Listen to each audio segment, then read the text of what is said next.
Kate and Jason, are you ready to confess? Absolutely. Yeah, let's do it. All right. Tell us your business names and a little bit about what you guys do. Kate Ragsdale. I own Rags Photography. Jason Murphy with Hill Photography and Pro Photo Box. Okay, I've always actually wondered, where's the hill come from? Hill is from my wife. It's her father started. Okay. And I took over in 2012. Okay. Because I saw on the Vendor of the Year Awards, it was Murphy, and I was like, how his last name was Hill. Okay, that makes sense. Yeah. That makes sense. Yeah. All right. Just starting it off, what are some misconceptions about what couples think you do versus what you guys actually do? Well, I think we just click a shutter and that's it. Yeah. There's so much more to it. Yeah. Definitely. Yeah. There's a lot more planning and prep that goes counseling. Into it. Yeah. Work on the back end too. Yeah. What about with the photo box? I feel like that's pretty like cut and dry. It is. There's a lot of custom stuff that we do too that happens on the front end. Most of it's wrapped up at the end of the night. Outside of sending galleries and that afterwards, client interaction afterwards, but for the most part, it happens. Well, and he does like little photo books and stuff too for people. Yeah. That's nice. And you guys have somebody there, right? We do. Yeah. Yeah. We always have somebody on site just to make sure that it's a great experience and that people know how to use it, that they don't destroy it, and that people get the best quality photos. We coach them up a little bit so they can get a good photo. Yeah. Because people never know what to do. Yeah. Like they get in there, they take the first shot and they're like, now what? And you're like, well, you got 3 seconds, figure it out. Like, it's always the best one. Yeah. Yeah. Yeah. So you're up there, coaching them and, all right, another pose, come on, Let's go. It's so funny to me because like, I feel like just the photo booths like that you see at the mall now or whatever, like people pretty much understand it. But I do think that when it's at a wedding, like people kind of, it's different. Forget. Yeah. The brain kind of shuts off a little bit. Yeah. A little bit. Yeah. And if there's alcohol involved, it's even worse. Oh, yes. Yeah. Yes. Yeah. Sometimes better. I can imagine. Yeah. Okay. Kind of jumping into industry questions and trends. What's a wedding trend you wish would disappear? I mean, the only thing that I can think of is the bouquet and garter toss. Like, nobody likes to be singled out for their singledom. Like, it's embarrassing. Yeah. Like, yeah. And who wants to be taking a photo with the person who caught the garter? Right. Yeah. Just caught these at probably our different demographic age. Like, yes, age for. Yeah. Like, let's make it weird. I know when Jason and I work weddings, we'll take whoever caught the garter or bouquet and we'll pair them up with the bride or groom. That's and take a photo with whoever caught it. Yeah.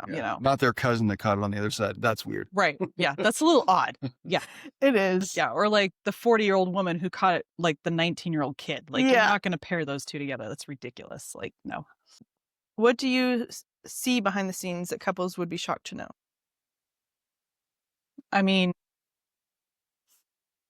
I personally, like, as a vendor team, we run things so smoothly that if we're doing our jobs, they don't know what goes wrong. Like, they have no clue. I mean, I had a wedding this last October up in Cascade where the weather did not work in our favor. And Idaho weather in the... Oh my gosh. And in Cascade on West Mountain, where it makes its own weather. Yes. And this storm just blew in out of nowhere. And we ended up having to pivot and postpone the wedding by 45 minutes.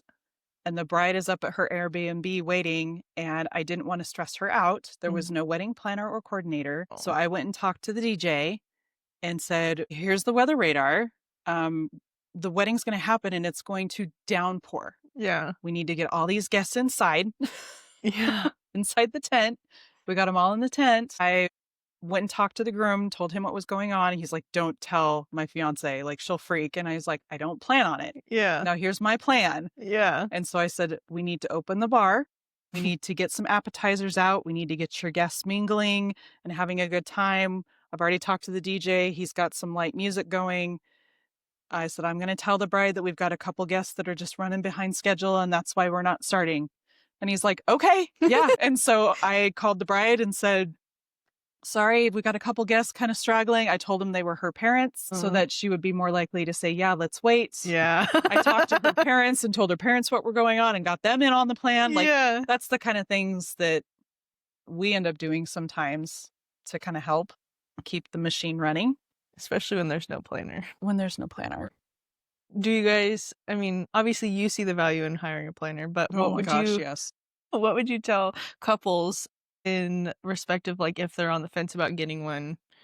Like what? Like, Oh, do it. Like I mean, they're you worth want every to enjoy your cent. day. You want your Yeah. family and your loved ones to enjoy their day, and it's hard if you pin that on somebody in your family Yeah. to kind of handle that. And Mhm. then, if things don't go as planned, then there's a lot of more stress involved, and on that person that probably shouldn't have been doing that anyway. So yeah. it's nice that everybody can enjoy themselves Mhm. and be part of the day, be present, and not have to be stressed out about the other things that you should have just Yeah. hired somebody to do. It's a professional that knows how to handle those problems when they come up. Yeah. Yeah. Because there's always something that happens that doesn't go according to plan. And That whole wedding that- didn't go that can according to handle it. plan. Just like, like Kate's got Yeah. experience, I've got experience, but when Yeah. that happens and you don't have experience with what to do or how to have a plan B or, Mhm. it's How to it's pivot. a lot of stress for somebody that's not Yeah. experienced with it. Well, and then Paid to do it. yeah. Yeah.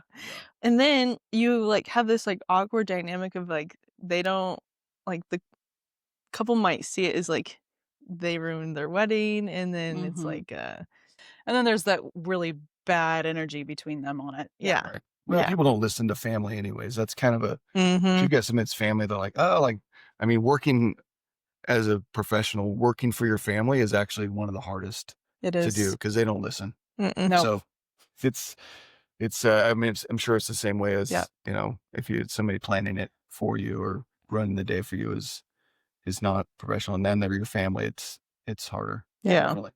Well, and then at least if you don't like the planner, you never have to see them again. Right? You're done. You're Yeah. over. Yeah.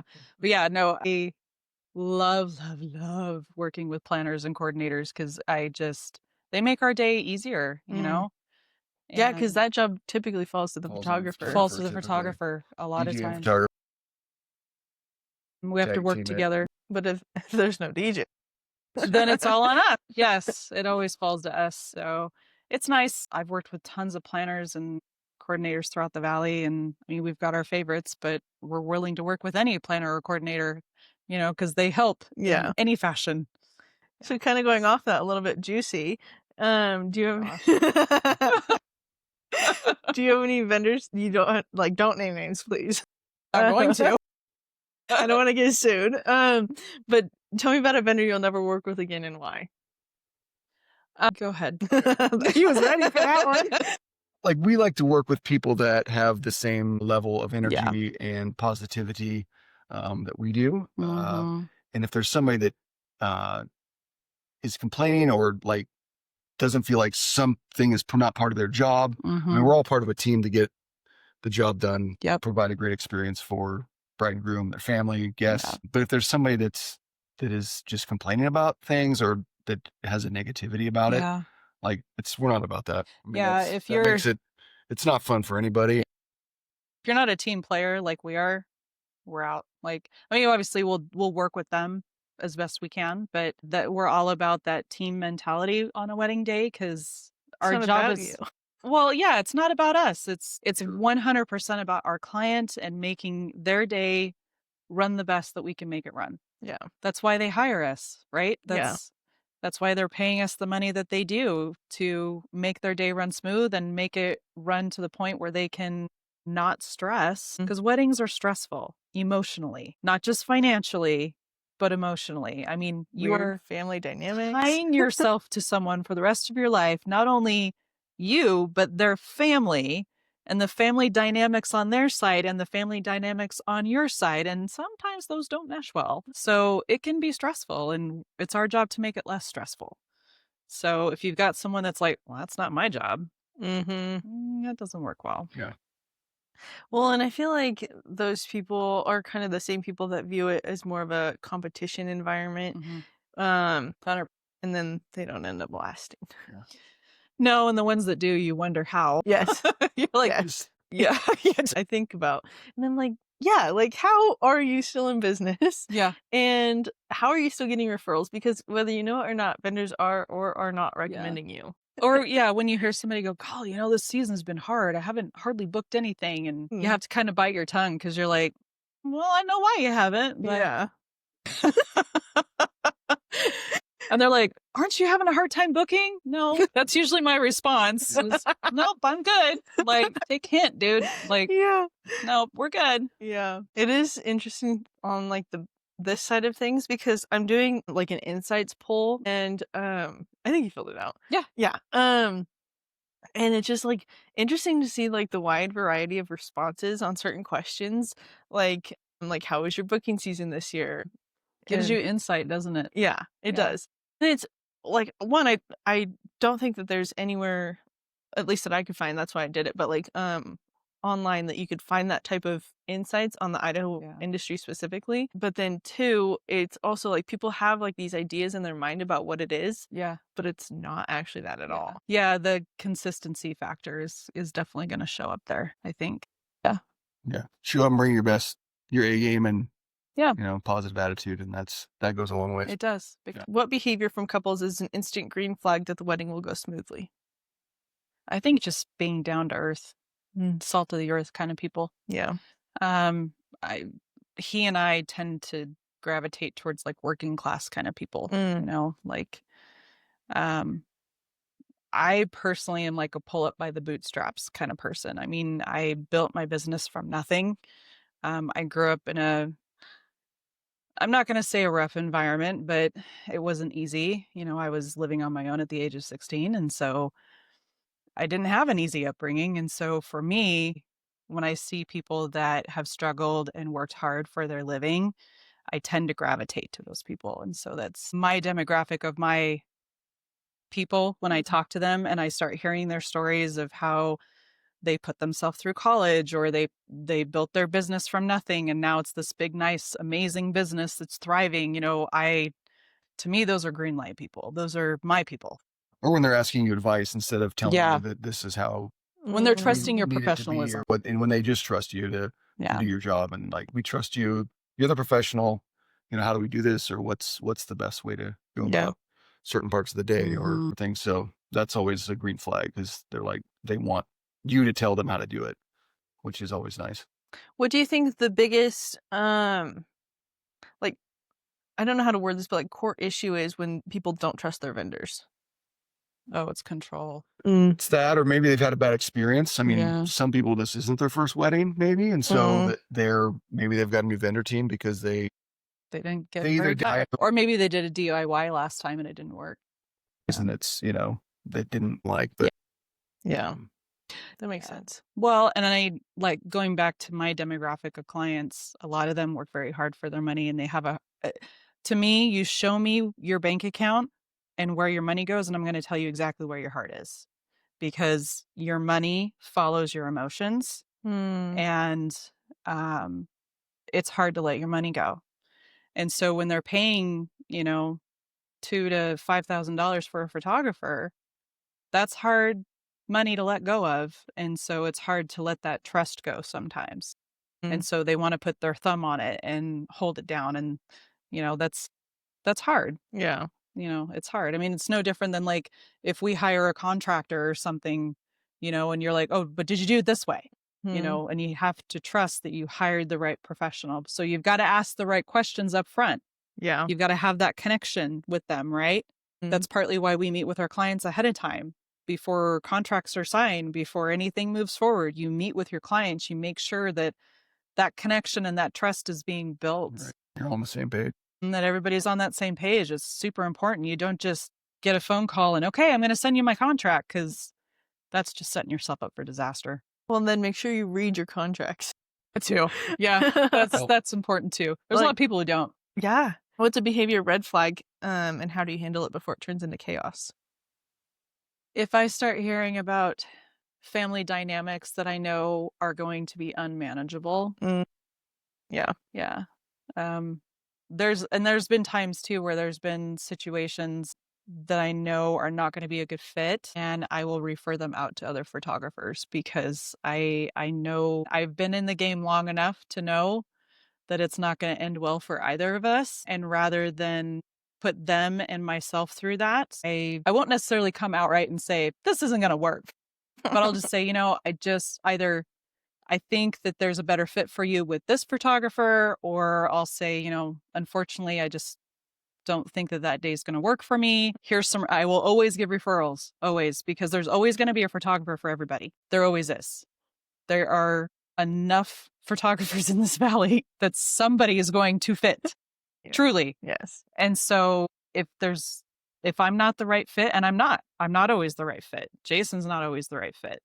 Like, they might come to me because of word of mouth, and they might see my work and be like, oh, your work's pretty, but can you do this? And it's not in line. I'm going to be upright with them and saying, that's not, I can do that, but that's not really what I typically deliver. Maybe you should go to this photographer. Yes, I want the business, but I also want to deliver what's consistent for not only my brand, but what's consistent for what I deliver to clients. And I think that's a huge attribute to like your professionalism. And I think that going back to like the competition versus community-based vendors, they will just try to take it, and then they end up with a mad client, and then it's just a whole... And it comes back to bite you every single time. Yeah. Every time. Yeah. You don't have to take every client. No. You don't. And there's enough to go around. I've said this in other podcasts, but there was over 14,000 weddings in Idaho alone. And those are like just the ones that were registered with the state, that there's enough to go around. And if it feels like feast or famine, then you need to look into why it feels that way, and you need to try to fix it. There's something going on business-wise that needs to be adjusted if you're in that feast or famine situation. Okay, so there was a couple sentences ago that we were talking about managing like family dynamics and things kind of going off the rails. Do you have any crazy wedding stories? You can start with this one. I'll follow. Well, I mean, I had a father of the bride that was injured at a wedding. The ambulance came, the whole thing. And it was, it's obviously not what you planned, and it's not fun. He was clearly hurt, but he ended up going in and they stitched him up and came back and was partying before the night was over. And so, and it's also a tough, you're photographing that. It's like, how much of this do I capture? It feels really weird to be taking photos of this. Right. Somebody injured at the wedding. You just feel horrible for the whole situation, but you also feel like, I feel weird doing this. Yeah. But I also got some great photos of a nice moment with her kissing him on the forehead, as they're taking him out. Like, it was a sweet moment together. And then like I said, he rallied and came back, and it was like the biggest cheer of any wedding I've been to, where he came back in and everybody's arms were up and shoving. And it was like, the best grand entrance probably ever. It wasn't even a bride. Definitely not planned. It was pretty sketchy there for a minute. Yeah. Probably the craziest one for me was when there was a horrible DJ at a wedding that I did up at the train depot. And the groomsmen and I had built a pretty good bond that day. And this particular groomsman, who was a member of Brother Speed's gang, which, if no one's familiar with that, it's a biker gang. And this DJ was horrible. Absolutely. He's not in business anymore. Not saying names, but he was horrible. And this particular groomsman wanted to remedy the situation and basically go beat the crap out of him. And this planner was not going to step in. And so I said to her, aren't you going to stop this? And she's like, I'm not getting in the middle of this.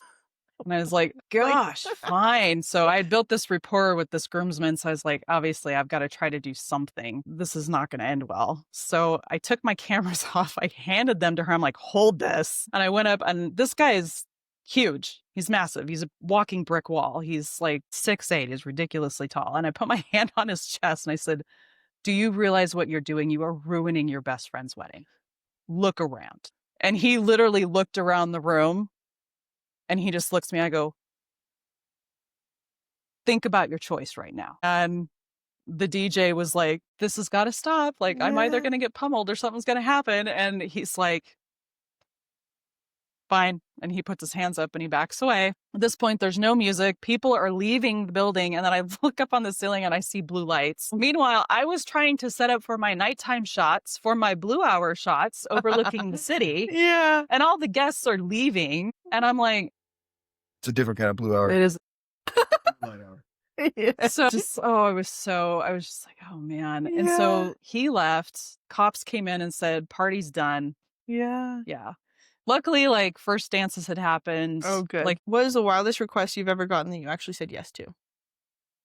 Mine was when I got a phone call from a bride in Seattle because I had gotten published and she was getting married in Mexico, and it was her aunt's wedding that got published. And she called me and said, "Will you do a wedding in Mexico?" I was like, "Yeah, okay." Yeah. Yeah. So I got to do a wedding in Mexico over Mother's Day weekend. That's Yeah. It's pretty amazing. cool. It was my first international wedding. So yeah, it was a big deal. Yeah. Yeah. Do you have anything? I can't think of anything. You guys, I saw recently, you did the one in Stanley. So that was our Yeah. engagement shoot. Yes. Not yours, but like, Yeah, not us. We're different. just Yeah, to because- clarify, we are not Yes. married, by the way. A lot of people think that's a misconception. We are not married. Yeah, that wedding is going to be happening next summer. Okay. And they're huge outdoors people. And so when I was talking to her about their engagement session, she was like, "Oh, she's like, it'd be so cool to go up to like Stanley and Redfish." And then I called Jason. I was like, "Hey, you want to make a day trip?" Yeah. By the way, you're driving your truck because we need the canoe. Good for something. So like I think we made that trip in like 8 hours. Probably. Maybe a little longer. Yeah, maybe. Yeah, because we didn't get home till like almost midnight. Absolutely. Yeah. And then you had a meeting the next day? Yeah. I love Yeah, it was crazy. Like it was just like Let's go. rip it around. Yeah. Yeah. Yeah. I was editing photos like While we were driving. driving back. Yeah. That's awesome. How do you do it? Because I like cannot do a computer while driving. Like, Oh, really? well, I don't. She wasn't driving. Let's clear. Oh. Yeah, I can't. No, I was a passenger princess and he was driving. Yeah. Yeah. So yeah. No, so I don't get motion sickness at all. I didn't used to, but ever since having my baby, I'm like, Really? I No. can't.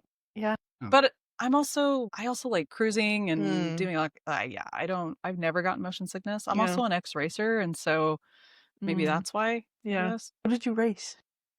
I raced motocross. I did dirt circle track, Oh, drag nice. racing. Yeah. That's awesome. Yeah, did it with my husband, and I raced together for 2 decades. Wow. That's pretty cool. He started racing motocross and dirt circle track because of me, because I was racing as everybody was like, "Your wife's racing and you're not." Yeah. Yeah. Yeah. That's Yeah. fun. All right. What's a boundary you now enforce because of one specific couple?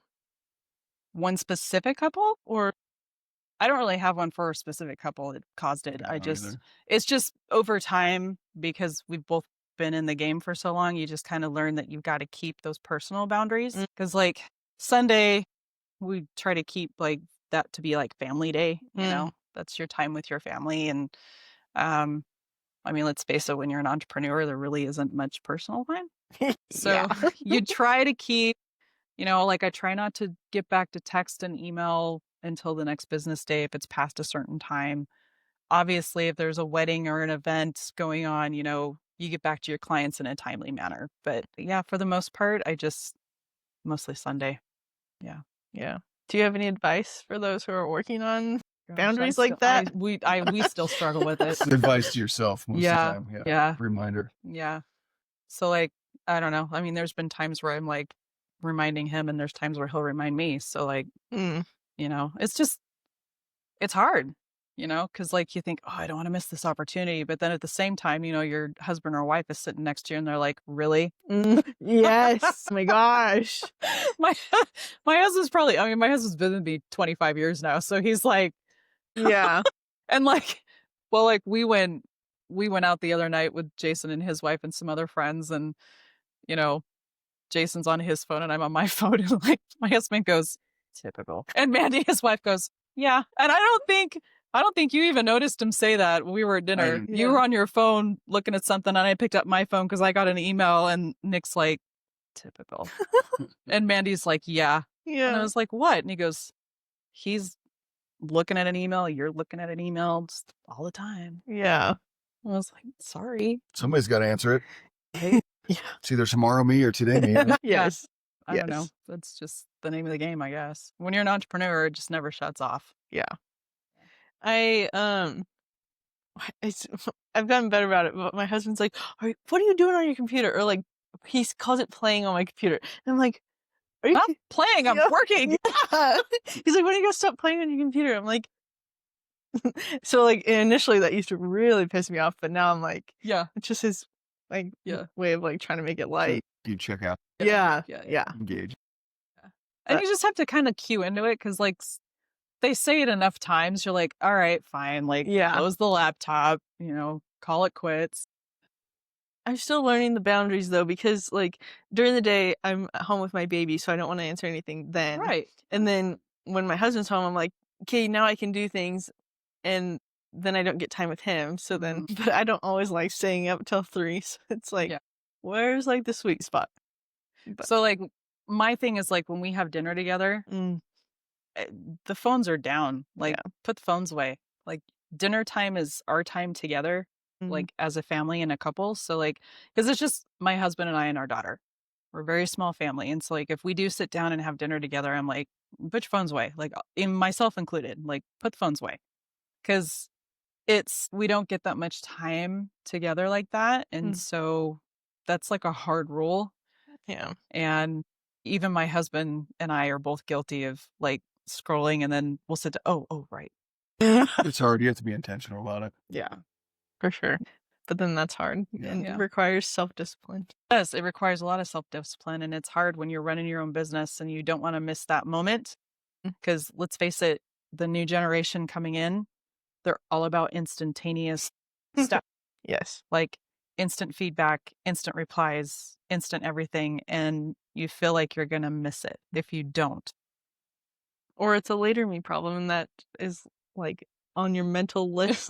You're like, this will be really quick. And then I've gotten in the really bad habit of responding in my head, but not actually responding. Oh, I am horrible about it. I am so bad about it. Yeah. I feel like I did that to you when I was looking today. And I was like, oh, shoot. Well, they'll be yours anyways. But yeah, it's all weird. Yeah. Weird dynamics and weird. Yeah. But yeah. Well, and like when it comes to business stuff, I try to cut it off at like 7, unless Jason texts me about work stuff, or if like, a client texts me about something that's happening the next day. But for the most part, it's 7 o'clock for me. Yeah. Because if I don't, it doesn't shut off like ever. Yeah. Like I think I was texting you about business stuff like late at night. I mean, yeah, because it rotates through your head, and like it just pops in at random hours. And you know that if you don't send it out, it's going to fly away as quickly as it flew. Yes. So kind of going off of entrepreneurship a little bit, like obviously you've been in it a long time, but I feel like our brains are wired just like differently. And I don't know if it's because it's like something that we're passionate about, or it's just like something that we're truly like wired just a little bit differently. But also like, how do you handle the highs and the lows? Because I feel like in the beginning, it's really high highs and really low lows. It is. Yeah. So I talk a lot on this. I talk to high school kids a lot on this subject. I'll go to the high schools and talk to like the kids that are in the career classes and stuff. So I tell them all the time, if you have something that is a service that you're really good at and you want to provide that service and you can do it really well, start a business. And you've got to be prepared not only to put in a ridiculous amount of work, because when you're an entrepreneur, you work more than when you're working for somebody else. And that is the biggest misconception. And that causes a lot of emotional hills that are just, oh yeah, they think it's just going to be this the whole time. And it's not. It is massive roller coaster shifts. And like, you're going to go through those moments where this is amazing. You've got all this money rolling in. You've got all these clients rolling in. This is fabulous. Oh my God, I have no time for my friends or family. And then it's going to roll through. I have no clients. I am bored to tears. Why am I even doing this? I am wasting my time. And it's in those little valley moments that you've got to figure out if you've got the grit to keep with it. Because if you don't, check out and find something else to do, or find something else that you can put your energy into that is going to pass the time until you can ramp up again. So if you keep at it long enough, your valleys are not going to be as low. Your highs might not be as high either, but you're going to get to this point where you're going to get in this nice little wave that just kind of does this instead of these massive hurl hills and valleys that hit all the time. You're always going to get them. You're always going to get them, but it's all about your perspective in it too. So like when you're in those low lows, there's going to be something silver and shiny and pretty down there, and you just got to find it. There's going to be light down there. You got to find it. And that's what a lot of entrepreneurs lose sight of. They just see these deep, dark valleys and they don't see any light down there. So your faith, your friends, your family, that's your light. Mm-hmm. And if you can't hold on to that in those valley moments, you're not going to make it. You're just not. Well, I think part of it too is like I allow myself to have the thoughts, but it's not like something I'll act on. But like, so I do give up. Then what? Like, it feels even more dismal. Yes. I'll always be thinking about it. I'll put all that time and effort into it for nothing. Like that's my biggest regret, or not regret, my biggest fear. As I try not to regret anything in life, but this is also like my time with my baby, and he's never going to be this age again. And so I try to have balance with it, but then also like if I am going to put energy into this, that's taking time away from him. I have to make sure it works out. Mm-hmm. Yeah. Because it's a risk. Yeah. But you realize after a while too, the lows they're temporary. Yeah. Yeah. You know? And they get shorter and shorter. Yeah. They really do.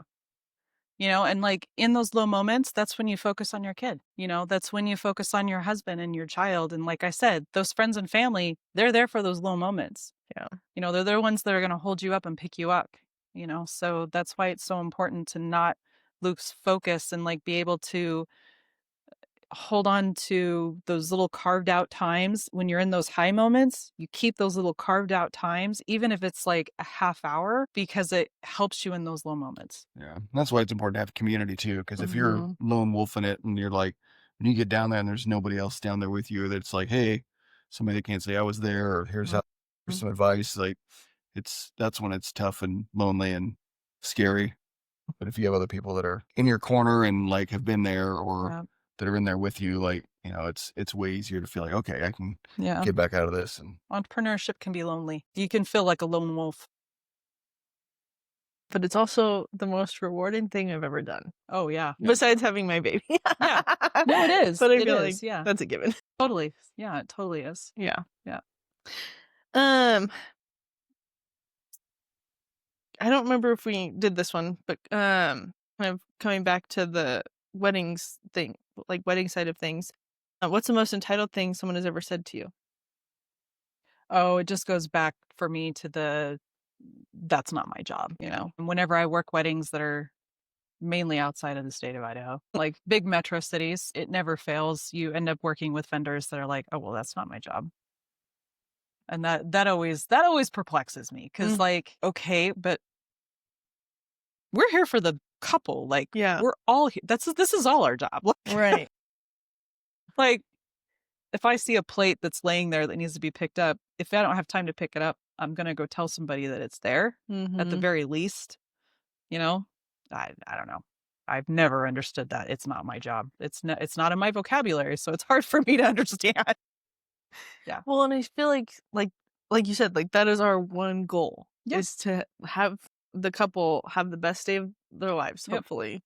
And anything, like you're essentially an employee for the day. Like, so it is your job, basically. Yeah. No, it is your job. Yeah. So either you figure it out or you find somebody else to figure it out. Like, open up the lines of communication, work with the other vendors. Yeah. You can do your job and still be helpful. Exactly. Overall with the day, and make sure everything goes well and that everyone has a great experience. Yeah. Jumping back to the business side of things, what did you have to unlearn in order to become profitable?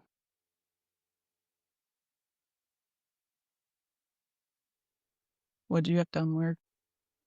I don't know. I'm still learning. That's okay. I did not become profitable until about year 7. But it wasn't until I got out of my own head and realized my value and my worth of what I was providing that I finally got a clue. Yeah, I was way undervaluing what I was giving out. So it took me a long time. Yeah. I think it's probably that you don't have to take every job. Like some of those jobs, like I'm going to take it, and maybe it's not a good fit, and it's like, whoa, I did not, this was not worth my time, really. Like, cause there's a lot that goes into it, and just then you don't have time for the better projects if you're taking smaller ones or ones that just don't fit with what you normally do. So, or projects that could lead to better I mean, projects. I still like to, especially after COVID, it was like, not working was hard. Like so it was, I'm going to take as much work as I can get. Yeah. And, so it's still hard. I like, and I'm by nature a people pleaser. So I want to, like if somebody asks me if I can do something, like, yeah, I can do that. So, Yeah. say yes and figure it out. I mean, that's my mentality, but, Yeah. It's maybe turning down some things that probably you don't have time for, or that you probably does not necessarily fit your skill set. Well, kind of like you said, like it can close the door for better opportunities, which I feel like there's a little bit of subsection of vendors, not necessarily in Idaho, but just as a whole, that will cancel. Because I see it in the Facebook groups all the time, like, oh, my XYZ canceled on me and it's 2 weeks before the wedding. Yeah. And it's just like, either they found something better or they're just not that professional. Which always baffles me because you signed a contract. Committing. Right. I mean, it's mutual. I am committing to that client. And I always tell my clients, if I take you on, you're it for that weekend. I'm not one of those photographers that takes on multiple weddings over the weekend. Like, I want to have time for you. If you call me last minute and say, my cake vendor canceled on me, my planner can't find anybody, do you know anybody? I want to be able to take the time to take your phone call and say, yeah, I got somebody. Yeah. I want to be that person for my client. Yeah. And I can't do that if I'm doing 3 weddings on a weekend back to back to back. I can't. It just baffles my mind when I hear somebody say, oh, my photographer canceled on me because they had something else to take. Yeah. I'm like, what? You literally signed a contract. Like, Yeah. what else is it? It's a commitment. It's no different than. But I think those are those same vendors that are not my job. Yeah. It's my true. problem, because, if something were to happen, emergency, that's why you've built a community of like, okay, even if I can't do it, something very serious would have to come up for me to not for a wedding. Well, but you've got like, okay, here's somebody that I will, you find somebody else that can do the job as well as you can do it. And so you don't just leave people in a. Well, and that's exactly why Jason and I partner up, because when I work a wedding, I've got Jason in my corner. So if something happens to me, I know that he can handle it. I know he's going to do just as good as I am. And I know that he's going to take care of my client the way that I would take care of him. Yeah. And the other thing is, like, if he's not available, I've got other photographers that I can also lean on as well. Yeah. And I have so many amazing friends in this community that if he can't do it, I've got Hattie with Vintage Road that I can lean to. I've got, there's so many of them. I could list a ton of them, but that are of the same quality and caliber that I am, that I would treat my clients the same way. That's my biggest concern, because I truly do love and care about every single one of my clients. And I want whoever is taking care of them to take care of them the way that I would take care of them. That's super important to me. And so that's why he and I are partnered up, because we take care of our people the same. We do business the same. Yeah. Well, and I think it's important to just, like we've talked about this whole time, is just like have community and like get involved and like know who you're working around or with. For community is good for business. Yeah. It really is. What industry advice needs to stop being repeated? Just the whole competition over anything else. Like, as a whole, like Idaho specifically, do you feel like it's more community based or competition based? It's definitely more community based now. It's getting better. Yeah. For sure. Back in the day when we first started, it was totally competition. Everybody's out for themselves. Yeah, it was. Everybody was your competition. Yeah. What do you think the biggest shift was? I don't know. I really don't. Maybe it's just the generational thing. Because this is gonna date us, but we're Gen X, so like we're the I'm FA. proud of it. We're the generation of, latchkey kids who. If you don't do it yourself, it's not gonna get done. Right. Yeah. Exactly. Yeah. So we just do it yourself kind of people.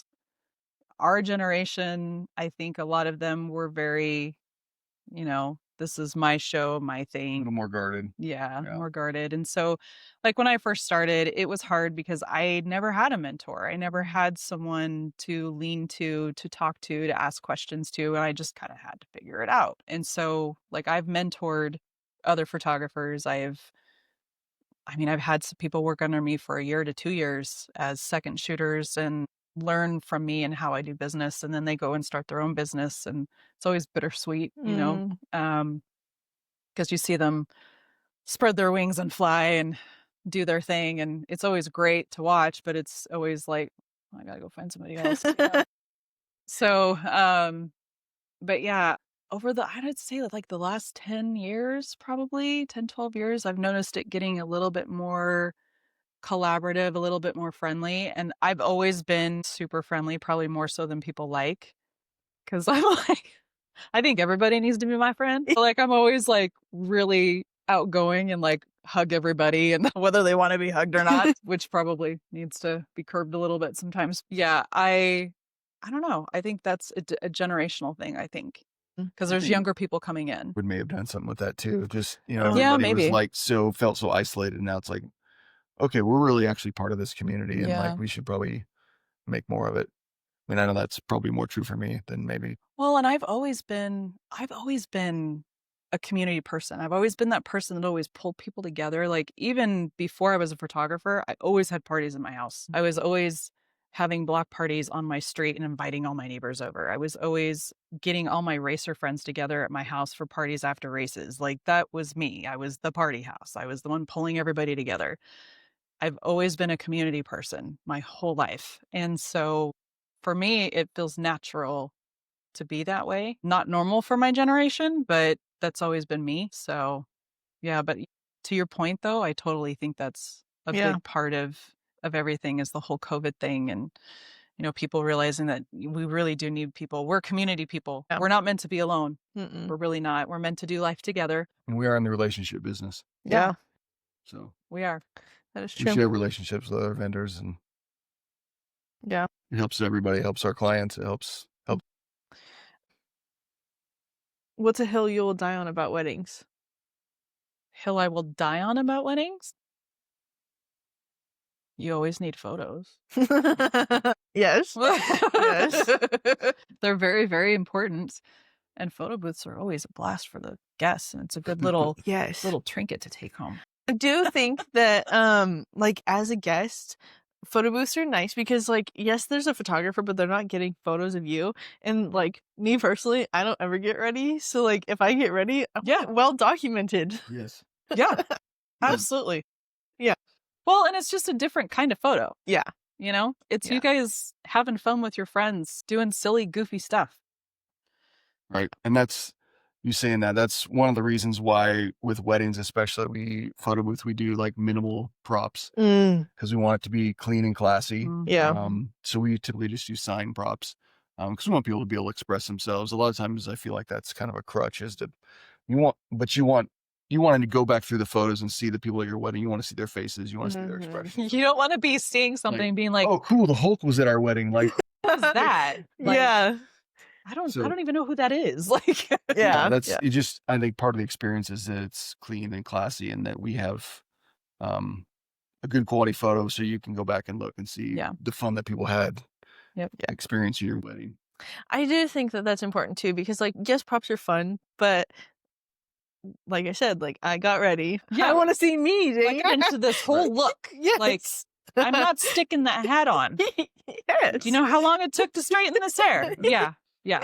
Yes. Coming from somebody who doesn't get ready, any amount of time is too long. Right. When you have a toddler, you just kind of flip it up and go. Yeah, no, I get it. Yeah. I've been there. Yeah. You give people a chance, they will be creative. Yeah. Yeah. All the wild props. Well, and like whenever I help Jason work the photo booth and stuff, I forewarn them. I'm like, all right, you got 3 shots and 5 seconds in between. And they're like, oh. And I'm like, all right, let's think about those shots. Come on, guys. Yeah. And then their gears start turning and like they start talking to each other and like, okay, you're going to do this and then you're going to do this. And like it becomes a game, and it becomes fun. And so it's fun to kind of throw the fuel on that fire for them. Yeah. Yeah. It's fun. I think talking about it beforehand is important because, like, when you're in the moment, you go blank. Oh, yeah. You're like, and sometimes those are fun photos too, because then you get the weirdest looks on people's faces. And then when they get the photos, like, it's great. It's so great. It kind of reminds me of like the rides. Yeah, that like take the your roller photo. coaster rides. Yeah. There's a lot of those photos that end up happening. Yeah. I bet. Okay, lightning round. Boy. Answer only, no explanations. Okay. Okay, ceremony or reception? Reception. First look or no first look? First look. How many can we go for that you guys will match? Most of them. Probably. Buffet. Wait, indoor or outdoor? Outdoor. Buffet or plated? Buffet. Band or DJ? DJ. Champagne tower or sparkler exit? Sparkler exit. Don't mess this up. What's the biggest wedding day ache in one sentence? Open mic. Yeah. What should couples splurge on first? Photography. What should they cut without hesitation? Probably those little like trinket things. Yes. That nobody. And I feel like there's like some sort of psychology behind that too, because like, yeah. Yep. Well, and I just like, I feel awkward like taking them. Like, I don't know. Yeah. Like I know that they're there for that, but like, I had one wedding that had plants. oh, see, I would be about that. Like they had like little mini plants and Yeah. it said, "Take our love and let it grow." Which I Okay. thought was really cool. Yeah. Nobody took them. No, they had this really cool wall that they made. Yeah. Like the groom they were made. probably super bummed. Oh, they were. They had this really cool wall where they had Is like. their love not gonna grow?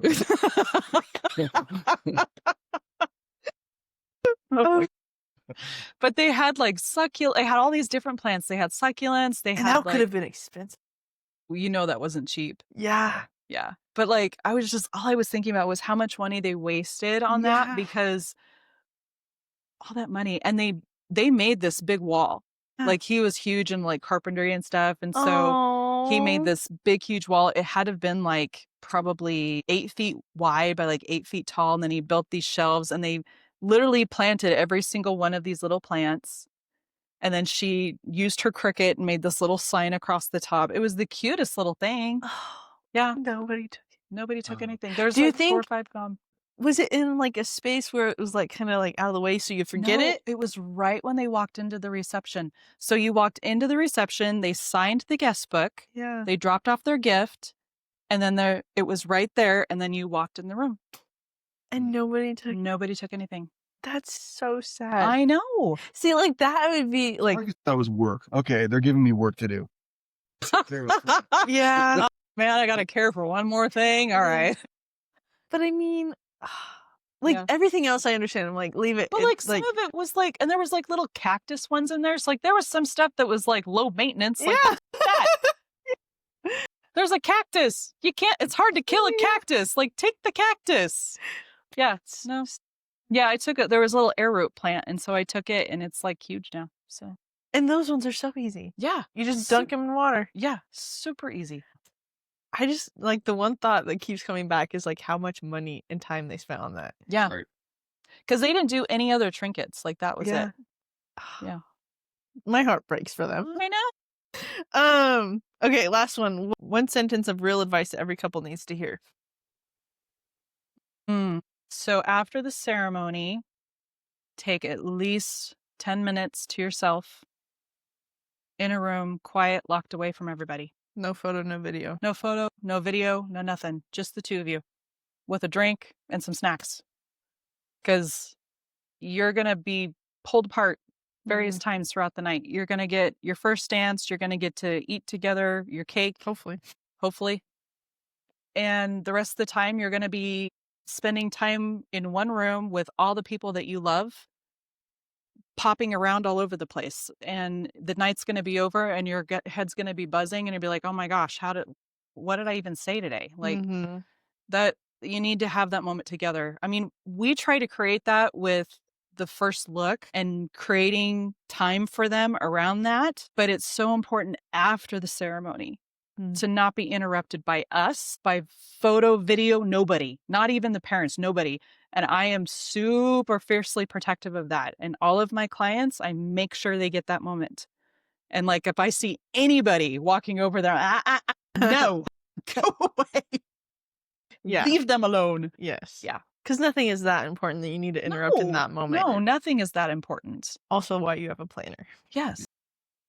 I would say just be in the moment for the day. Like just try to enjoy it for yourself for what it is, for what she said, that there's so many people there that love you. Try to appreciate that and not worry about, is everybody having fun or did everybody get fed? And that also goes back to having a planner too. But just, don't worry about if everybody else is enjoying themselves, because it's, it's great if they are, but it's also, this is about you and, not to make you selfish about yourself, but try to enjoy it, because it's going to be a blur if you, really it is. It's over before you know it.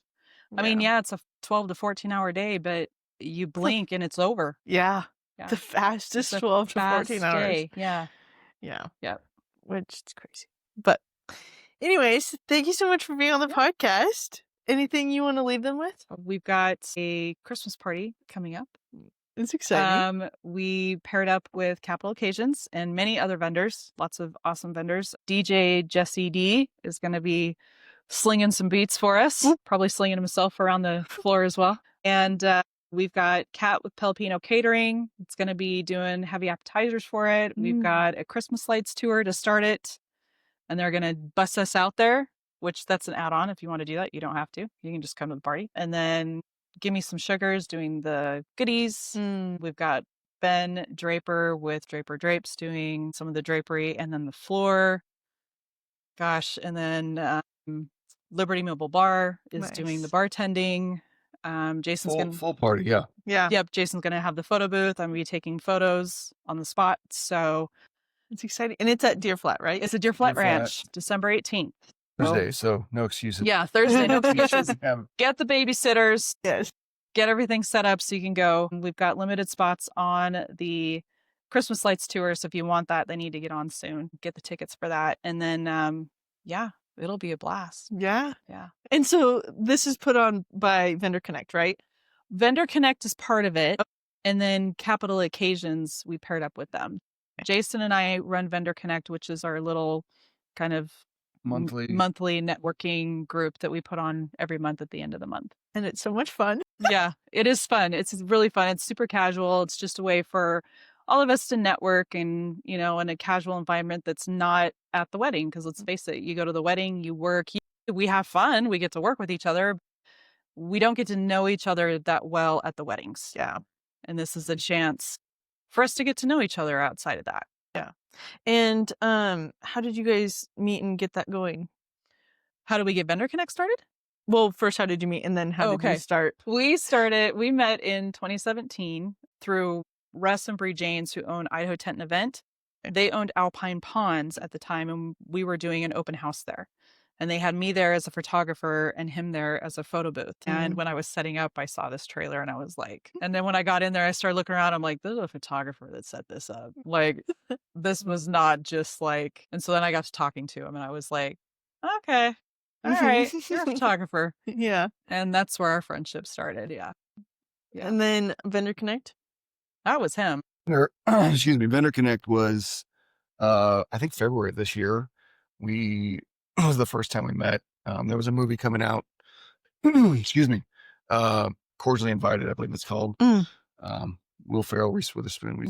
Like that would be fun to watch with wedding people that can appreciate, all the all the chaos of a wedding day. And I'm like, let's get together, get some people together and watch it. So we opened up my studio and brought the big TV out and had people over and we had some snacks and like, it was a great response. I don't know how many people we had. Probably. Like 14, 15, something like that. So like, this was super fun. We should probably do this again. So we've been doing it ever since, every month, getting together at different places to just have a quick get together and just, no agenda really outside of just connecting with other vendors that we get to see regularly or maybe not as regularly as we'd like, is just to connect and catch up. And so it's been and we go to the Coffee Connect that Capital Occasion puts on, which is great. It's awesome. But I noticed that there's another demographic that we were missing.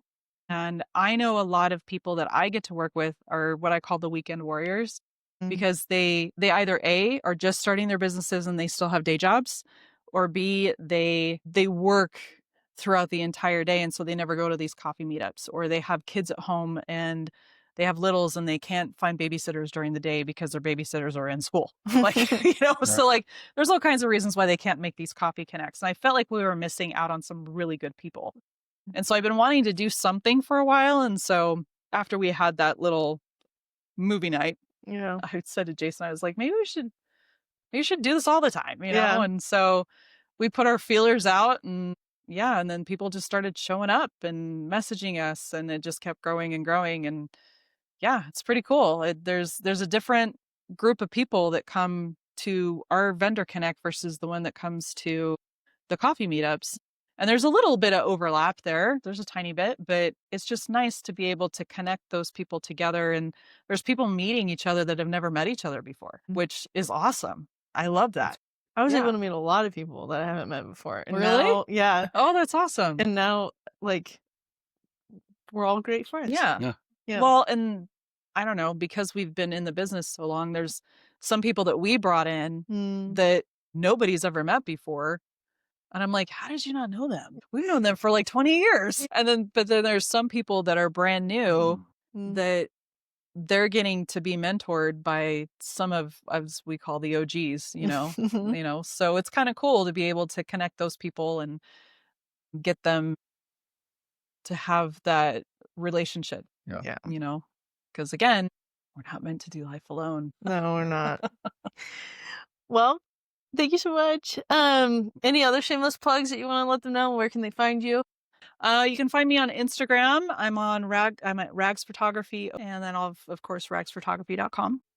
And Hill Photography is hillphoto.net, ProPhotobox is ProPhotobox.net, and then on Instagram too. Yeah. Thank you so much. Yep. You're welcome.